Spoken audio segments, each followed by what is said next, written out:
Hello students, आज हम class 10th की साइंस का chapter first chemical reactions and equations को पढ़ने वाले हैं। तो चलिए बिना टाइम वेस्ट करे चैप्टर को शुरू करते हैं। कंसिडर कीजिए कि दूध गर्मियों में रूम टेम्परेचर पर रखा है। खाना बन गया है, फूड हमारे बॉडी में डाइजेस्ट हो रहा है, हम सांस लेते हैं। इन सभी सिचुएशंस में कुछ न कुछ चेंज हुआ है। अंदर ऑक्सीजन जाती है और बाहर कार्बन डाइऑक्साइड में बदल जाती है। इस प्रकृति में कुछ न कुछ चेंज होते ही रहते हैं। हमने पहले से ही फिजिकल एंड केमिकल चेंजेस के बारे में पिछली क्लास में पढ़ा है। जब कोई केमिकल रिएक्शन होता है तब हम उसे कह सकते हैं कि केमिकल चेंज हुआ है। फिर भी हम समझने की कोशिश करते हैं कि केमिकल रिएक्शन का क्या मतलब है। इसे हम एक एक्टिविटी के द्वारा समझते हैं। लगभग 3 से 4 सेंटीमीटर लंबे मैग्नीशियम रिबन को सैंडपेपर से रगड़कर साफ करें। इसे एक जोड़ी चिमटा के साथ पकड़ें। इसे स्पिरिट लैंप या बनस से जलाएं और इस प्रकार बनी राख को वॉच ग्लास में इकट्ठा करें जैसा कि चित्र में दिखाया गया है। मैग्नीशियम रिबन को जितना हो सके अपनी आंखों से दूर रखेंगे। हमने देखा कि मैग्नीशियम रिबन एक चमकदार सफेद लौ के साथ जलता है और एक सफेद पाउडर में बदल जाता है। यह पाउडर मैग्नीशियम ऑक्साइड है। अब आपको समझ में आ गया होगा कि जब एक केमिकल रिएक्शन होता है तब उसमें 4 चीजों का बदलाव हो जाता है। फर्स्ट, उसका स्टेट बदल जाता है। अगर वह लिक्विड स्टेट में है तो वह सॉलिड या गैस भी बन सकता है। कलर भी चेंज हो जाता है और गैस का एवोल्यूशन हो जाता है। साथ में टेम्परेचर भी चेंज हो जाता है।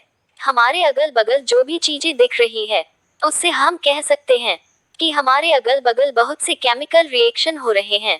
अब हम आगे बढ़ते हैं केमिकल इक्वेशन की तरफ। हमने एक्टिविटी में देखा था कि जब हमने मैग्नीशियम रिबन को ऑक्सीजन में जलाया तब यह मैग्नीशियम ऑक्साइड में कन्वर्ट हो गया और यह केमिकल रिएक्शन को दर्शाता है। वर्ड इक्वेशन के रूप में हम इसे आसानी से लिख सकते हैं, जैसे कि हम ऊपर के रिएक्शन के लिए वर्ड इक्वेशन बनाते हैं। मैग्नीशियम प्लस ऑक्सीजन जो कि दोनों रिएक्टेंट्स है चेंज हो जाते हैं मैग्नीशियम ऑक्साइड में जो कि प्रोडक्ट है। अब हम केमिकल इक्वेशन को लिखना सीखते हैं। Writing a chemical equation. क्या कोई और उपाय है केमिकल इक्वेशन को रिप्रेजेंट करने का? केमिकल इक्वेशन तब समझने में आसान हो जाती है जब हम इसे केमिकल फॉर्मूले में लिखते हैं। यदि आपको मैग्नीशियम ऑक्साइड ऑक्सीजन Hc के फॉर्मूले याद हैं तब आप कोई इक्वेशन का फॉर्मूला बना सकते हैं। यदि कोई एलिमेंट के एटम दोनों साइड सेम है तो वह बेलेस इक्वेशन कहलाती है। यदि नहीं है तो वह बेलेस इक्वेशन नहीं है। आइए जानते हैं बेलेस केमिकल इक्वेशन के बारे में। क्लास 9th में पढ़े हुए लॉ ऑफ कंजर्वेशन को याद कीजिए, जिसमें बताया गया है कि किसी केमिकल इक्वेशन में मास कभी बनता भी नहीं और ना ही डिस्ट्रॉय होता है। इसका मतलब रिएक्टेंट्स का टोटल मास प्रोडक्ट से सेम होता है। आइए हम रिएक्शन के दोनों ओर विभिन्न तत्वों के परमाणुओं की संख्या की जांच करें। जितने नंबर ऑफ एटम्स रिएक्टेंट्स में होते हैं रिएक्शन के बाद में जो प्रोडक्ट बढ़ता है उसके नंबर ऑफ एटम्स भी रिएक्टेंट से सेम होते हैं। चलिए अब हम जानते हैं टाइप्स ऑफ केमिकल रिएक्शन। जैसे कि आपने क्लास 9th में पढ़ा है कि केमिकल रिएक्शन होने के बाद भी एक एलिमेंट का एटम दूसरे एलिमेंट में चेंज नहीं होता है। असल में केमिकल रिएक्शन एटम के बीच में बॉन्ड को बना देते हैं जिससे कि एक नया सब्सटेंस बनता है। तो टाइप्स ऑफ केमिकल रिएक्शन में फर्स्ट है कॉम्बिनेशन रिएक्शन। इसे समझने के लिए हम कैल्शियम ऑक्साइड को थोड़ी सी मात्रा में लेते हैं या एक बीकर में त्वरित चूना लेना है और धीरे धीरे पानी को डाल देना है और अब इसे छूकर देखते हैं। यह तो गर्म हो गया है। यह इसलिए हुआ क्योंकि रिएक्शन में कैल्शियम ऑक्साइड पानी के साथ कंबाइन होकर सिंगल प्रोडक्ट कैल्शियम हाइड्रोक्साइड में बदल जाती है।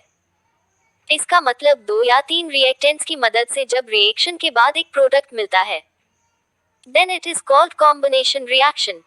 सेकंड है डिकॉम्पोजिशन रिएक्शन। इसे समझने के लिए हमें एक सूखे वायलिन ट्यूब में 2 ग्राम फेरस सल्फेट क्रिस्टल्स को डाल देना है। हमें इन क्रिस्टल का कलर याद रखना है। बॉइलिंग ट्यूब को फ्लेम के ऊपर हीट करना है और हीटिंग के बाद कलर को देखता है। यह चेंज हो चुका है और आपको इसके जलने की स्मेल भी आती है। इस रिएक्शन में आपने देखा कि सिंगल रिएक्टेंट टूटकर सिंपल प्रोडक्ट देता है and this is called decomposition reaction. जब डिकम्पोजिशन रिएक्शन हीट कैरी करता है तब यह थर्मल डिकम्पोजिशन कहलाता है। इसके बाद है डिस्प्लेसमेंट रिएक्शन।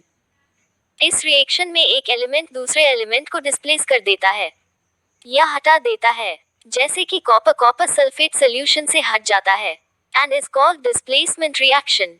इसके बाद है डबल डिस्प्लेसमेंट रिएक्शन। आइसोमार्जन के लिए हमें 3 मिलीलीटर सोडियम सल्फेट सॉल्यूशन को टेस्ट ट्यूब में लेना है और दूसरे टेस्ट ट्यूब में 3 मिलीलीटर बेरियम क्लोराइड सॉल्यूशन को लेना है। दोनों सॉल्यूशन को मिक्स कर देना है और हम देखेंगे एक व्हाइट सब्सटेंस जो कि पानी में इंसोल्यूबल है, और यह इंसोल्यूबल सब्सटेंस प्रेसिपिटेट कहलाता है।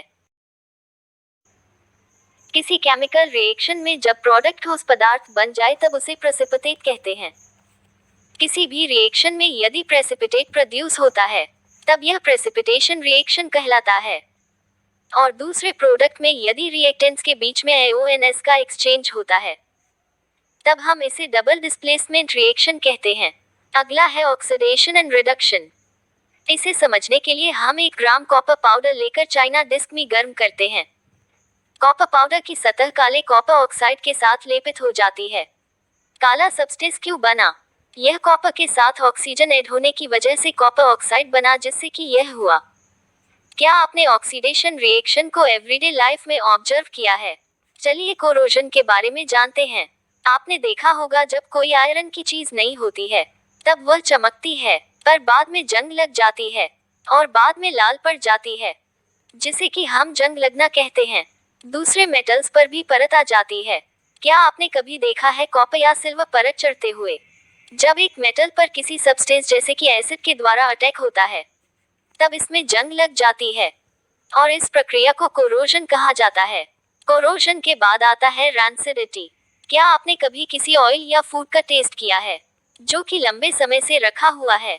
जब यह ऑक्सीडाइज हो जाता है तब यह रैंसिड कहलाता है और इनकी स्मेल और टेस्ट चेंज हो जाता है और इसे रैंसिडिटी कहते हैं। So students, it's the end of chapter. Have a great day.